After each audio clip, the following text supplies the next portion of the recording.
হলো বাচ্চার বয়স 2 বছর হওয়ার আগে মায়ের বুকের দুধ বন্ধ করলে কোনো গুনাহ হবে কিনা।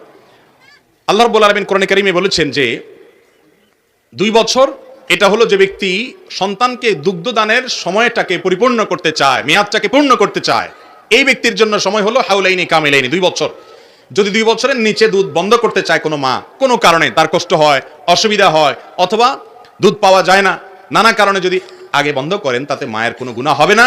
মায়েরা সন্তানকে দুধ দিতে চান না কেন? কারণ তার শরীর ভেঙে যাবে, রূপ লাবণ্য নষ্ট হয়ে যাবে, সেই জন্য দুধ দিতে চান না, আলগা দুধ খাওয়ায়, আছে না নাই? আল্লাহ রাব্বুল আলামিন মায়ের বুকে যে দুধ দিয়েছেন এটা কার রিজিক? বাচ্চার রিজিক।